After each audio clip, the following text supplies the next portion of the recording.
欢迎来到壁画太多助眠故事。我们今晚来讲靖康之耻的下集。赵佶与赵桓一前一后坐在颠簸的囚车中，轮廓在尘烟中颤动，春风吹不进车帘，只有北方的寒意穿过缝隙，轻轻贴在他们脸上，像是一道道刺骨的讽刺。他们出发的那一天，没有钟鼓，也没有百官送行，只有一列由金兵护卫的长队悄无声息地离开了曾属于他们的城池。这不是一场旅行，而是一次尊严的流放。曾经的九五之尊被粗绳缠手，坐在没有车窗的破车里，每日只能吃几块冷饼，喝几口井水。皇帝和太上皇躺在铺满虫子的干草上，听马嘶声，与兵士打鼾入眠。赵佶最初还在心中念诵经文，试图以我佛慈悲来减缓恐惧，但很快他连念诵都放弃了。赵桓则把头深埋在怀中，一天不发一言。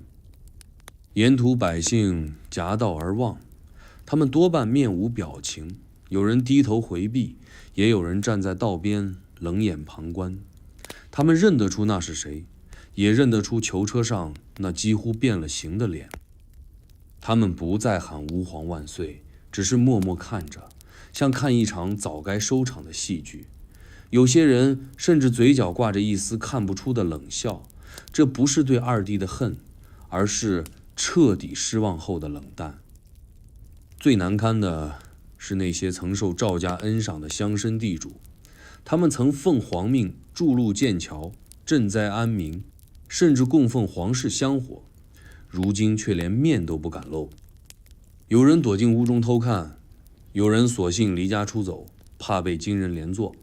囚车经过时，他们把头埋在床下，仿佛不看就能忘记这曾发生过的一切。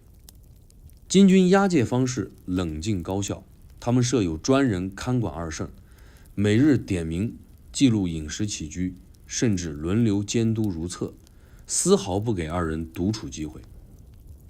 赵佶曾在某个雨夜小声对赵桓说：“若父子一心，尚可图之。”赵桓没有回应，只低头拧着袖口。他的手指已经冻裂，血渗在布料上，却浑然不觉。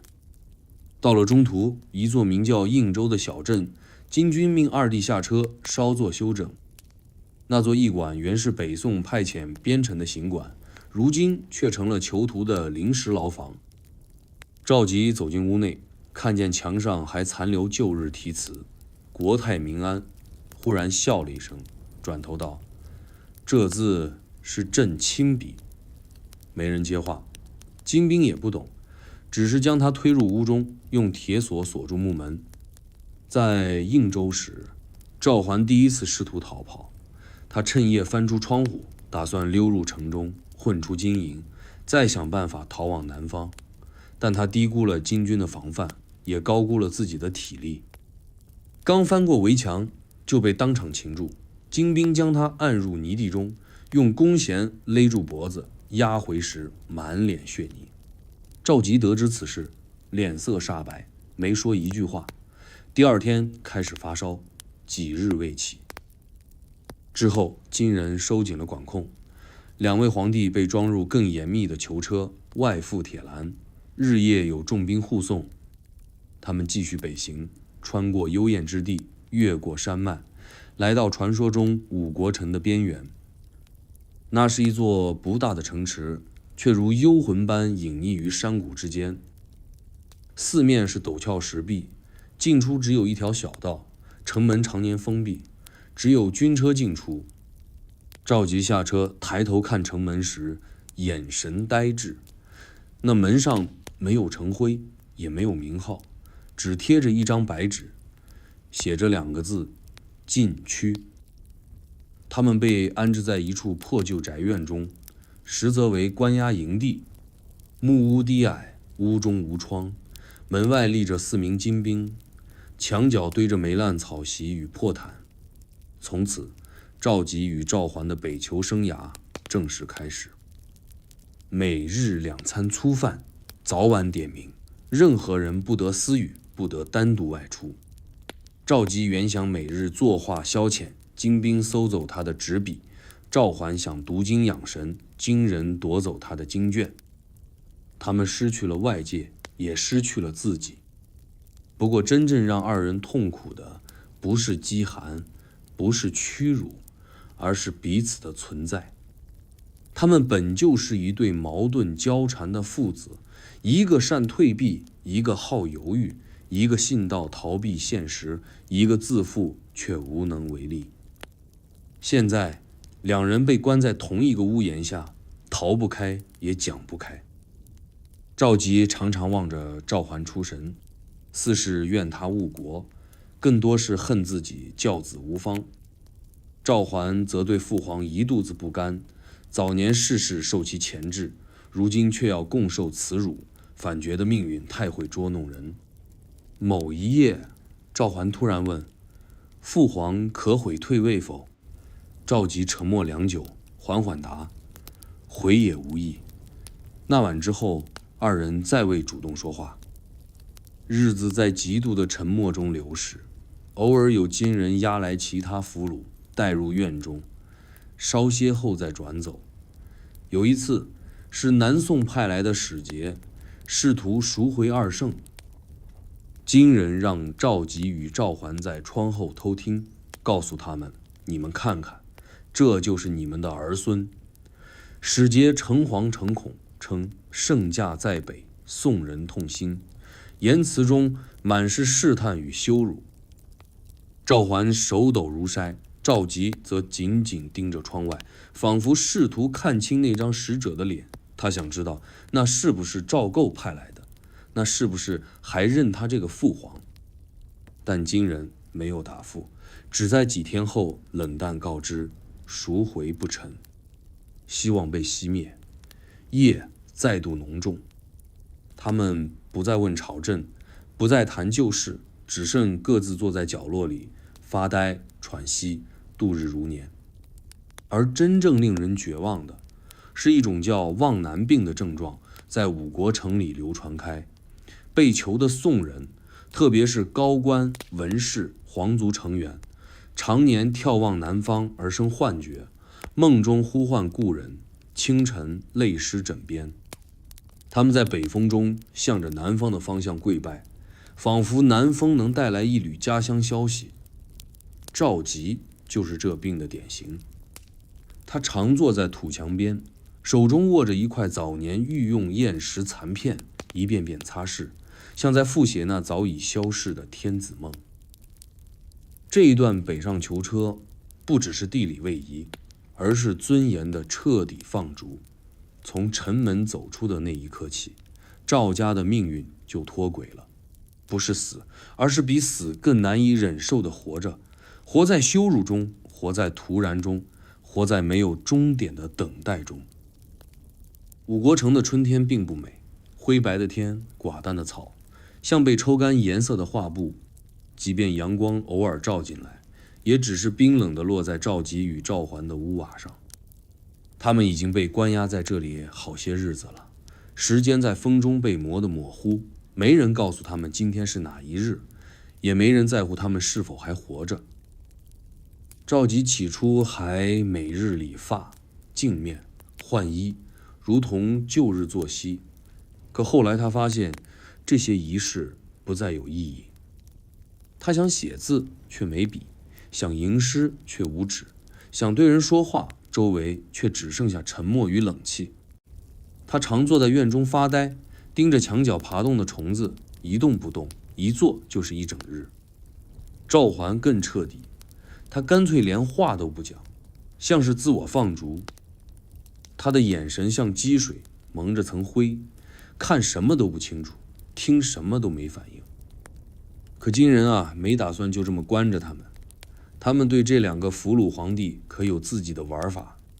某日，几名士兵带来一堆旧衣与头饰，命赵佶与赵桓穿上，然后带他们进了一间小屋。屋里摆着一张破旧案几，一柄生锈宝剑，一卷象征谕旨的黄布，还有几个假扮文武百官的金兵。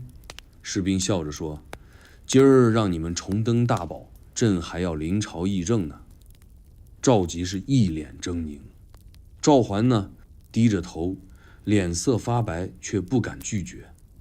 他们被逼着跪拜、宣旨、批奏折，如同木偶在玩一场荒诞剧。这就是所谓的囚徒游戏。金人将这当作娱乐，也当作羞辱的仪式。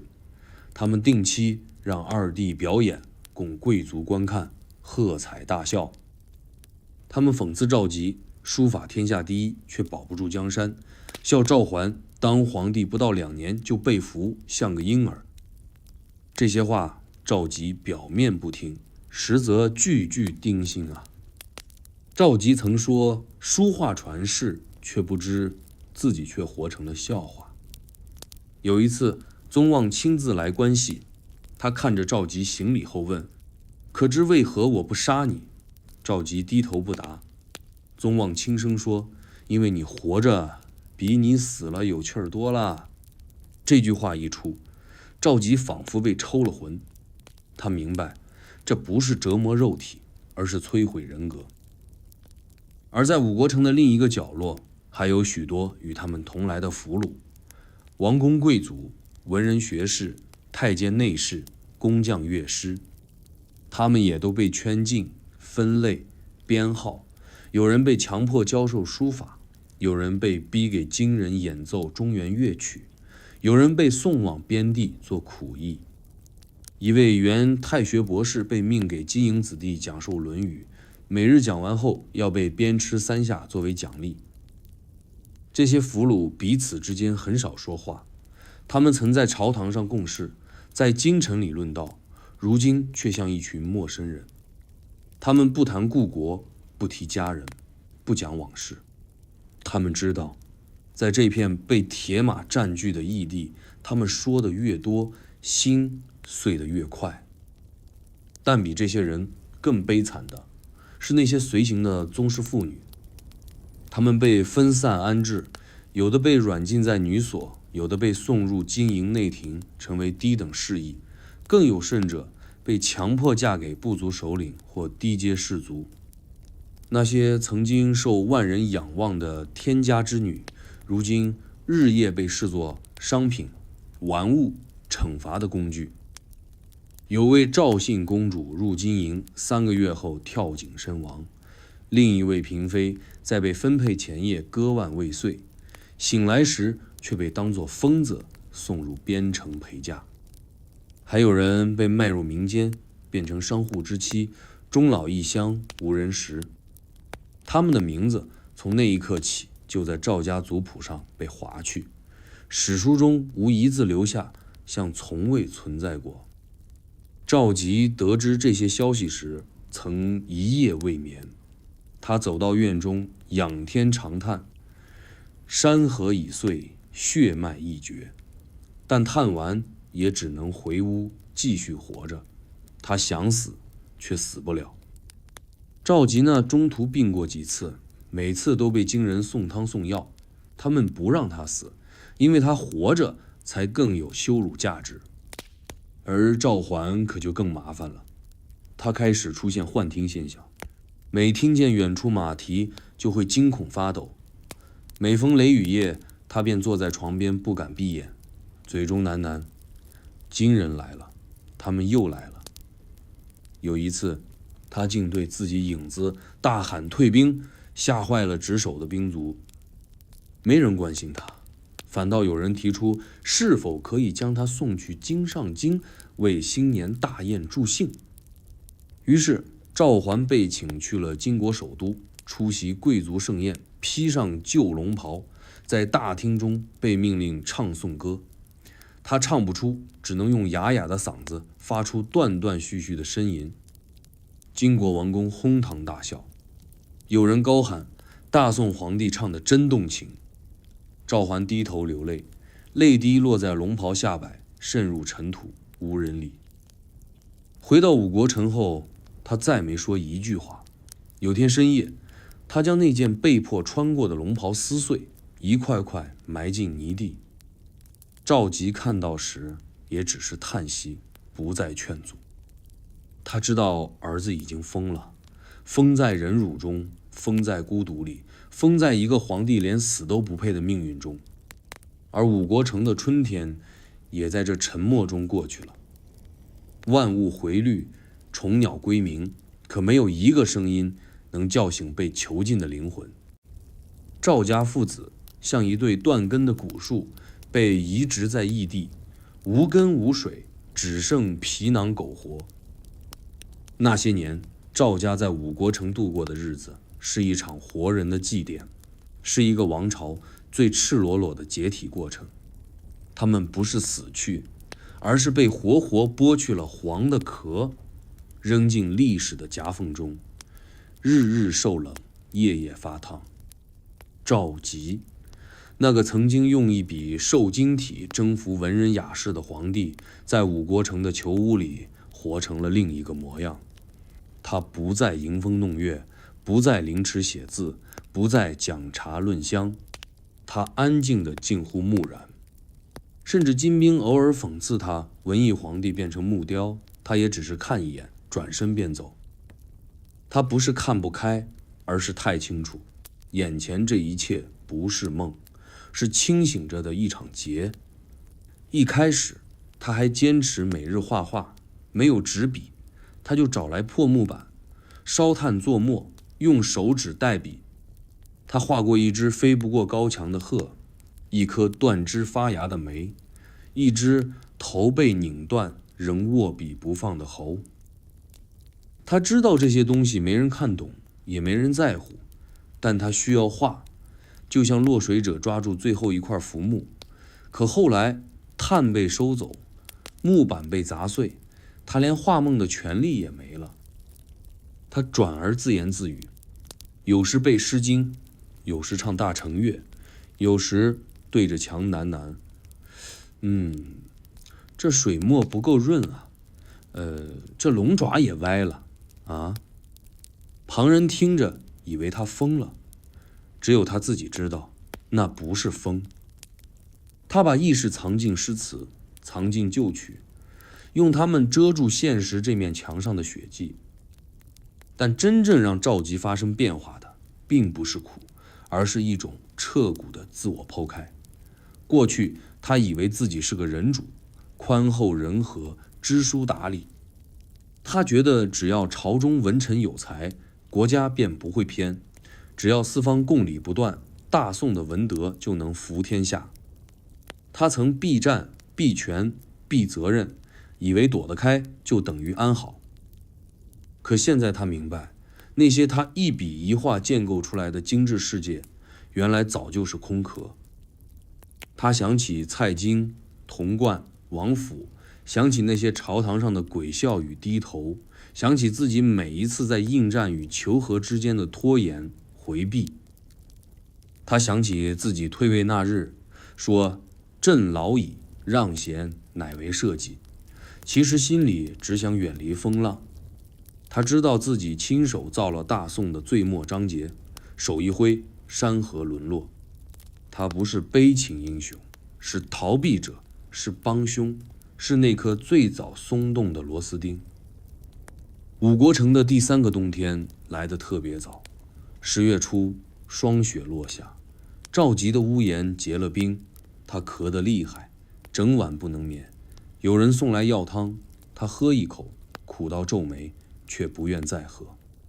他坐在墙角，用布裹紧脚，喃喃说：“人若无心，无需暖。”某日，有金人带来画卷，说是模仿他旧作，让他评点。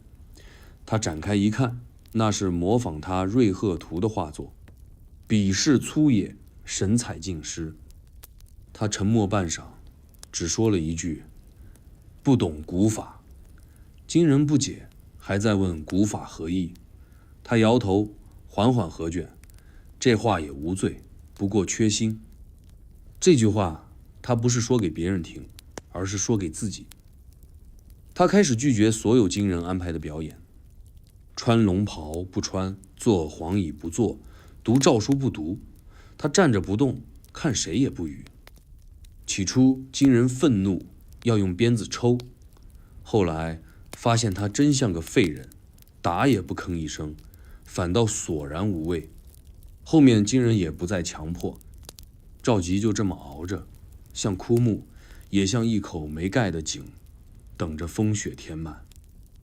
可偶尔他还是会露出一点徽宗的影子。有一次，他听见院中新来的囚人吹笛，曲调竟是大承乐中的《云中散》。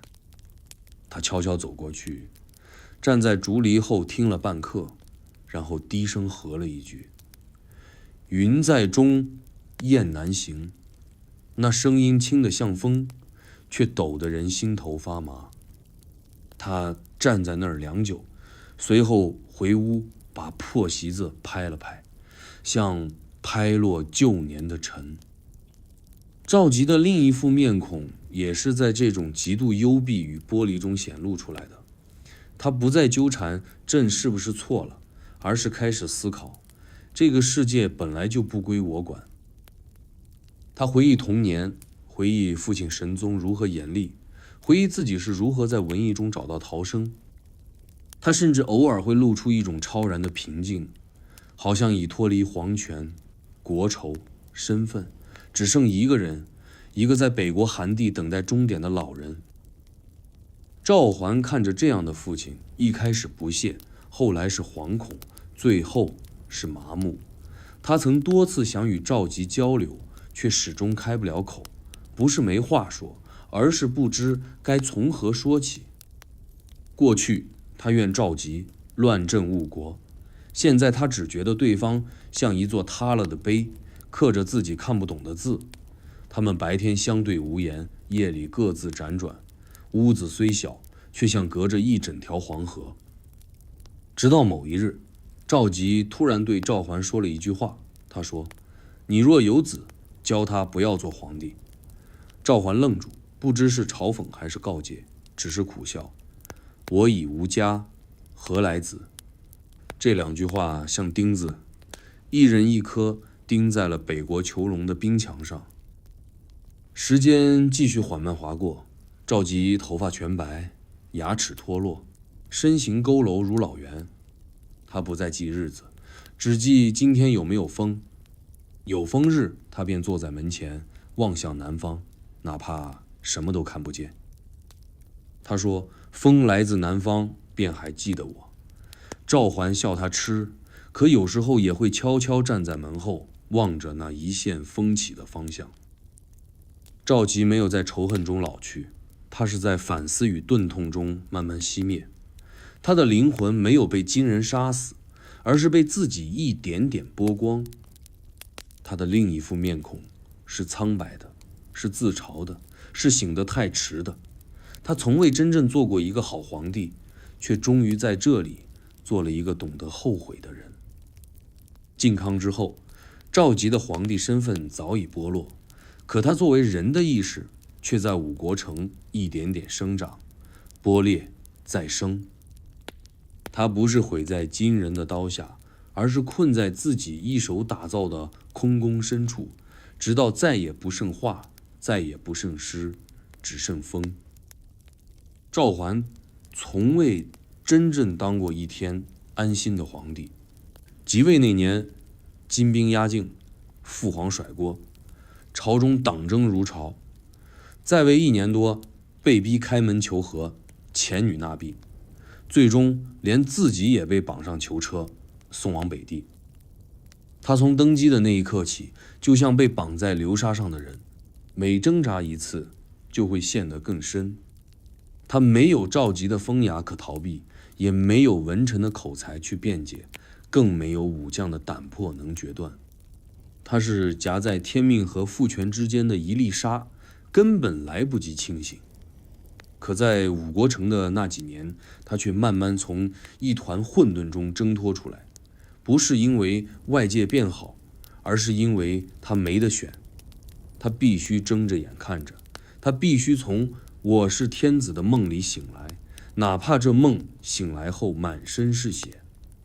他刚被囚禁时，每天沉浸在悔恨与羞耻中，梦里都是汴京失陷、工人哭喊、士兵临阵逃脱的画面。有时他大喊闭城门，守城门。醒来后却只是躺在湿冷的地铺上，面前是老鼠的尸体和墙角的蜘蛛网。最初他恨父皇，觉得赵佶把这个烂摊子推给他，自己躲进太上皇的躯壳里，却还暗中干政，摇摆朝局。他怨赵佶太会逃，也太会装。他更怨自己当初太听话，不敢顶撞，不敢破局，不敢夺权。他知道父子之间的矛盾无解，因为那不仅是家庭的问题，更是朝代崩坏的缩影。一个是懦弱的文艺帝王，一个是彷徨的权力过客。他们本来都不该坐在那个位子上，却偏偏被命运拉进棋盘，走到如今。但渐渐的，赵桓的恨息了，不是因为原谅，而是因为累。他太清楚了，再怎么埋怨也不能回头，他必须往前走，哪怕前方只是更深的牢笼。某个深冬，他开始主动打扫屋子，把破毯子理一理，把水缸擦干净，把墙上风吹进来的洞口糊起来。他还捡了段木头，磨成小板，在上面写字。没有墨，他就用灰；没有笔，他就削竹头。那些字歪歪扭扭，但却是他第一次用自己的方式，在没有皇位、没有侍从、没有命令的世界里说话。他写悔不当初，人无远虑，必有近忧。写父之道，非子能救，子之业，亦不应负。这些不是政令，不是诏书，是自语。他开始回忆自己当皇帝那段日子，那些夜里反复推敲的敕令，那些在大臣间艰难平衡的抉择，那些在工人惊恐眼神中做出的草率决定。他发现自己其实不是没有想做对，而是根本没有那个能撑天的意志。他太想当一个好人，结果没当成一个好皇帝。有一次，他梦到祖宗赵匡胤，梦里的太祖问他：“你怕什么？”赵桓回：“怕负了百姓。”赵匡胤又问：“你何不为百姓杀出一条路？”他哑口无言。醒来时满身冷汗。他知道梦是假的，可那个问题是真的。从那之后，他就不再幻想有人会来赎他，也不再期待金人大发慈悲，而是开始试图理解自己到底是如何输掉这一切的。他开始问赵佶问题，不是争吵，是请教。他问当年为何贬李纲，问为何不全力御敌，为何总相信和谈。赵佶起初沉默，久了也会回应一两句。两人不再如以往般对峙，而像两名失落的棋手，在复盘一场输掉的残局。赵佶曾说：“朕不敢打，怕的是百姓死。”赵桓笑了：“怕百姓死，百姓就活得更苦。”这些对话不多，却像细针，一点点扎进他们内心。父子之间的仇恨被时间消磨，代之而起的是一种共犯者的沉重。他们都知道，这个朝代的崩塌不是一人之过，而是一代人、一整个结构的失能。赵佶以退避削弱了骨架，赵桓的犹疑加速了倾斜，而底下那些官僚、亲王、太监、富商，人人都在掏空大厦。他们不是被打倒，而是自己倒的。某日，赵桓坐在屋檐下，看见几个金银少年玩耍，他突然问守卫：“他们是几岁？”守卫愣住，13、14的样子。赵桓点点头，自语：“这个年纪，我还在学词牌。”他想，如果自己当年不是一心背诵父皇最爱的《花间集》，而是早学些兵法，或许能让这座城多撑几天。他忽然意识到，他失去的不仅是王位，还有用命换来的成长机会。他从未真正长大，就被放上了那个高座，然后直接从顶端坠落。而到了五国城的第5个年头，他已彻底变了。他开始主动向经营的汉籍管吏请书看，经书、兵法、史记、礼制一一研读。他说自己不是为了日后复国，而是为了活得像个明白人。他曾是皇帝，如今是囚徒，而他不想再做个混沌者。他说，做错一次，不可再错2次，哪怕只是活着，也要活得清楚。有人讥笑他，都这地步还在读书，他笑而不语。他知道他们不懂，这不再是为了复位、复仇、复兴，而是自赎。赎他曾经的短视、轻信、脆弱、懦弱，也赎他肩上的百姓。哪怕他们已经死了，哪怕他已无力回头，他也要试图写下一点答案。五国城的冬雪落下，他在屋内刻下一句话：靖康者，无生之耻，亦我之师。这句话在许多年后被某个南宋遗民抄录，流传至后世。而赵桓就这样在回与雾中度过他囚徒的最后岁月。他不再怨妇，不再恨敌，不再托梦神灵，他只与自己对话，直到有一天，他不再说话，只剩下纸上的字在替他说。靖康不是他的全部，但却成了他醒来的起点。他的醒来太迟，代价太大，但在那个寒冷的北国深处，他终于明白了权力的重量，也终于在囚笼中变成了一个真正自知的人。这是数年后的某个清晨，一队押解队伍静悄悄地出了北城，沿途没有锣鼓，也没有百姓围观，只有几声马嘶与沉重的车轮碾压声。这是一支送人的队伍，他们送的不是活人，是梦，是从汴京一路裂开的，再也拼不回去的赵家旧梦。那天，赵佶和赵桓没有被带上，他们老了，病了，走不动了。这次出发的是另一波赵家人，那些昔日的宫人、公主、太监、工匠，被金人筛选后送往各地，充作礼品、奴役和文化工具。这支队伍被金人称作旧宋余绪，仿佛他们只是从前皇宫中漏下的一口余饭，送给谁都无所谓。也就在这个时候，从金国内部传出一种声音：赵家不会回去了，这批人也不打算再送回去。这些消息传入五国城，赵佶沉默很久，忽然轻声说：回不去了。赵桓一愣，也没接话。他们都知道，这场梦早就醒了，只是身体还赖着，不肯承认而已。而真正让他们彻底死心的是另一个消息：南宋登基者赵构已经在临安（今杭州）安稳即位，年号建炎，年年遣使北望，却年年无功而返。赵构那张对金人永远恭顺的笑脸，也逐渐让人明白，二圣不会回来了，他也不想他们回来。赵佶听到这个消息的反应很奇怪，他没有悲伤，没有愤怒，只淡淡地说：他聪明。赵桓问：你不怪他吗？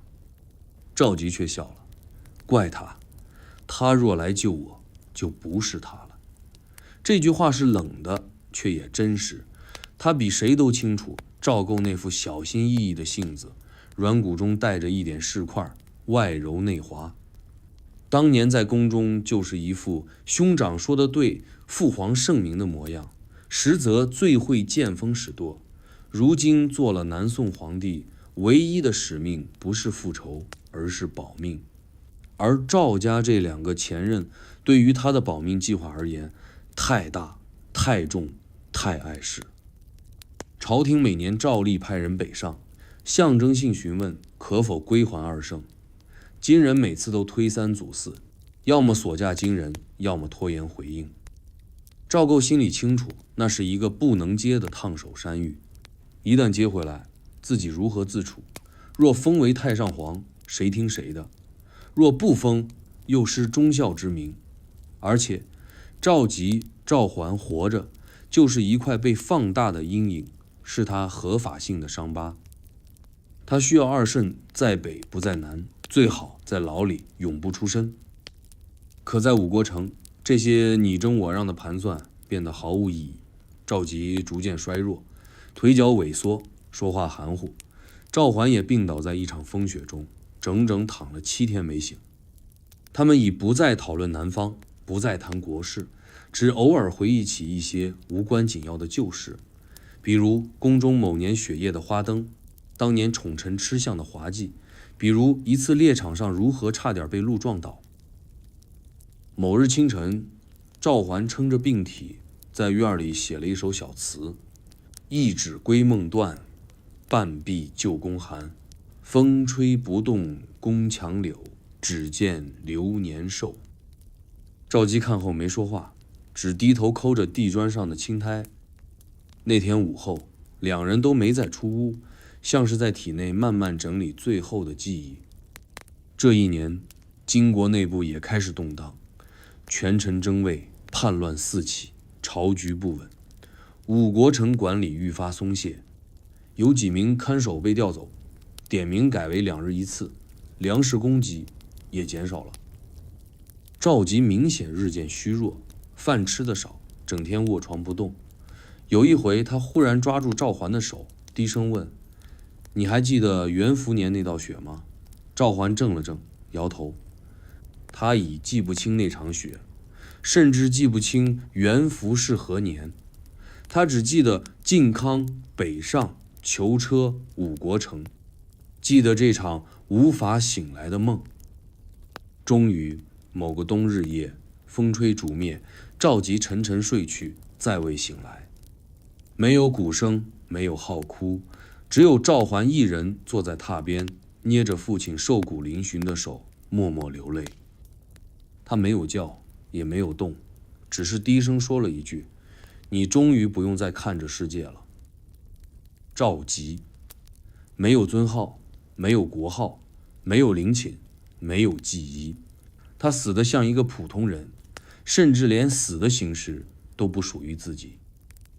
赵桓没有太多时间哀悼，因为他也撑不了太久，身子日渐虚浮，眼神呆滞。他把那首词写了又抄，抄了一遍又一遍，贴在墙上，写在木板上，甚至刻在自己的手臂上。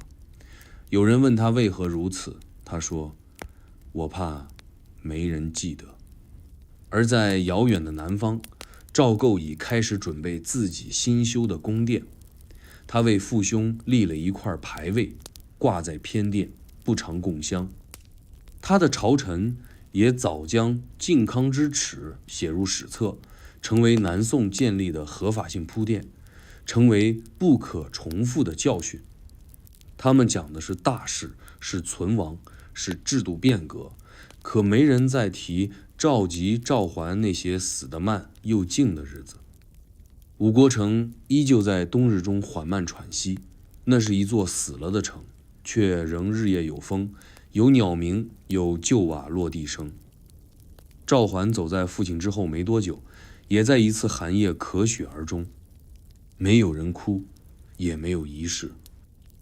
至此，赵家二弟北囚的岁月终于划上了句号。但那个句号并没有声音，没有钟鼓声，没有金石铭，没有子孙祭扫，只是风吹过院墙，一如多年前他们刚到这里时一样，干冷，悄无声息。靖康之耻远不止靖康年那场城破于鲁人，它也不止于朝代更替或国界划分，它是一段漫长而缓慢的死亡过程，是2个前皇帝从高处一步步衰落，剥皮刮骨，直到灵魂消散的全过程。而五国城成了这个全过程的隐秘墓碑，没有人来看，没有人纪念，但他知道，他曾关押过2个皇帝，也收容过一个王朝最后的叹息。赵佶死后不久，五国城的雪化了，春光懒懒地洒进屋檐，但这座城并不温暖。赵桓在寒冷与寂静中撑了几个月，也随着一场咳血的夜晚悄然离世。赵家在北地的最后2缕余温就此熄灭。可历史还没有翻篇，在遥远的南方，另一段看不见的风暴正在悄悄酝酿。那是一封信带来的震动，一段兄弟间被遮掩许久的暗流，一次不被记入正史的密谋。这封信是宋徽宗赵佶亲笔所写，用极为简练的字句表达出一个沉重的请求，希望儿子赵构能设法将他和赵桓迎归南土，哪怕只是暂时赎回，也不枉一生为帝。这封信是通过一次南宋使节与金人私下交易后，由北地转交南朝的。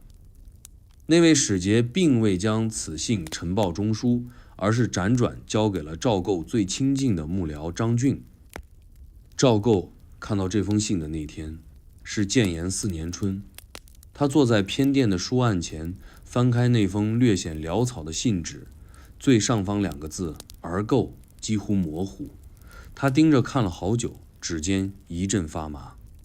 那封信的语气不再是帝王命令，而是一位年老父亲的请求，甚至带着些自嘲与卑微。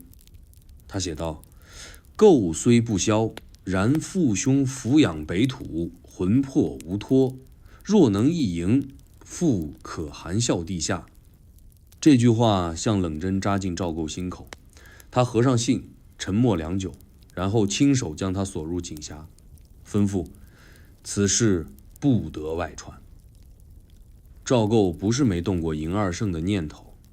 靖康之后，他虽迅速登基，但名不正言不顺，一直是心病。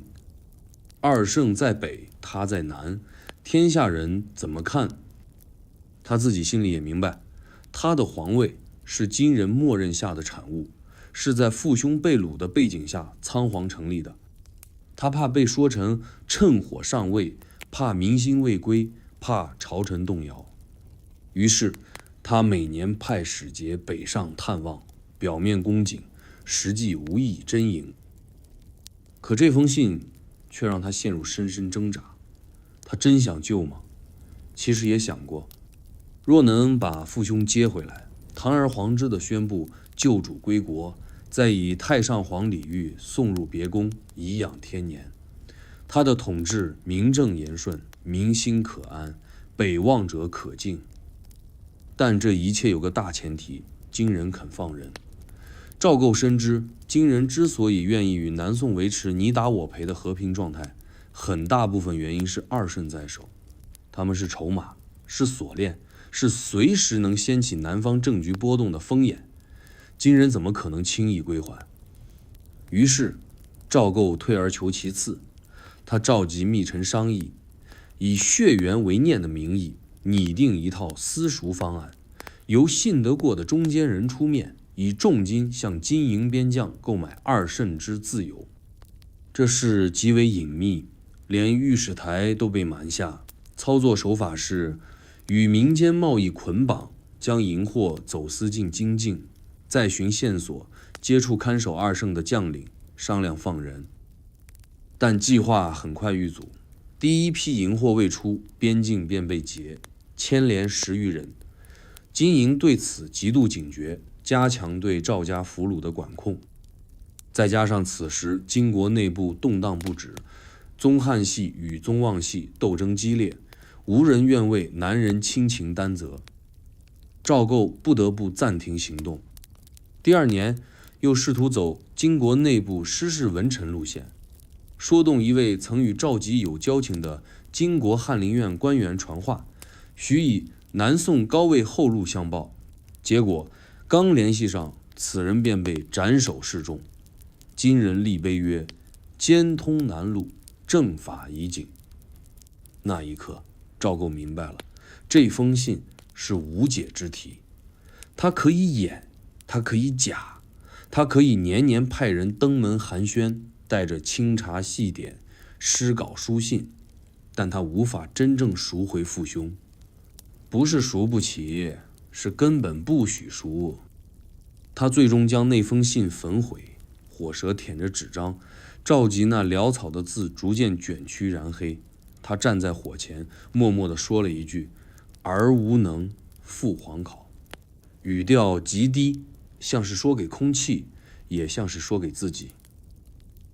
此后，南宋朝廷再未提过嬴二圣，连形式上的问候也不再热络。史官记录中，建炎年间，二圣动向模糊，后人几乎不知其终年葬处，或死或生，仅以没于五国城简单带过。赵构将那段历史压进深宫，将那一封信压进心底。他知道南宋不能再向后看，哪怕他自己是那个从过去爬出来的人，但他也无法摆脱那封信带来的阴影。自焚信之后，他时常夜里梦见北地风雪，有2个披着破袍的老人站在冰原上对他喊：“我们回来了。”他惊醒后满身冷汗，再也无法入眠。有一段时间，他甚至命宫中画师临摹赵佶的旧年画像，画了又毁，毁了又画，最后下旨：勿再描影，俱属梦象。而与此同时，民间的记忆却未曾断绝。在江南，在临安，在苏杭之间，有说书人仍讲徽钦北狩的故事，有妇人绣出囚车望南的图案，有文士私下传阅赵桓自作的小词。那些未被记录的事，被一代代悄悄记住，百姓不懂政局，却懂得痛。他们知道有2个赵家人没回来，也回不来了。靖康不是一夜，是连锁，不是耻辱的起点，而是断裂的持续。那封信是赵佶临终前最后的挣扎，是父亲对儿子的召唤，是一个朝代残影最后试图在落回光影的边缘。他没有被回答，没有被纪念，但他确实存在过，如幽影，如叹息，如风从北方吹过来，带着雪与泥的味道，轻轻拂过南朝宫墙，不留一痕。靖康之耻已经过去多年，南宋也在赵构的统治下逐步稳定，从建炎年到绍兴年，从偏安之国变成了能与金抗衡的江南政权。朝堂上议论再起北伐，百姓间也开始悄悄怀念旧日精华。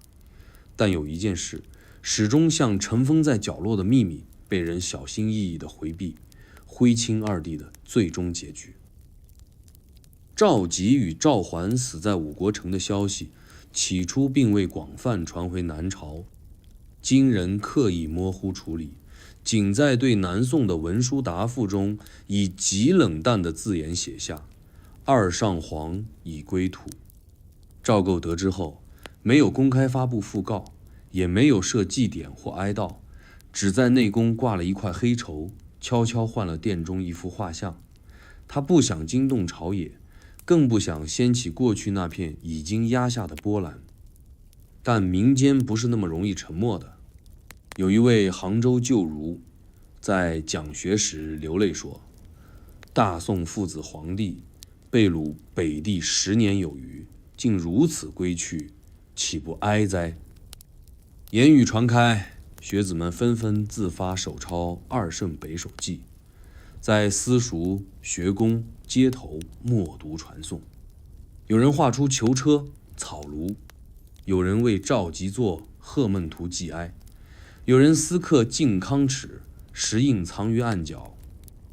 在民间传说里，赵佶成了一位被误困天涯的诗仙，赵桓则成了知耻而行的哀王。他们的故事开始被诗意化，被文学化，被悄悄传进儿童的摇篮歌中，茶楼的评书里，灯下的指引戏里。他们成了失国之后的记忆投影，成了一个民族对屈辱最柔软也最深刻的自我提醒。而在赵构的宫廷中，却渐渐形成另一种历史叙事，他是定鼎江南的明主，是保存赵宋香火的守护者，是从废墟中建立起秩序的中兴之主。徽钦之事被压缩进礼部档案、史馆注脚，成为不得随意讨论的旧事。有朝臣提议修二圣陵寝，赵构回应：陵不可修，因其归魂无地，此语一出，再无人提。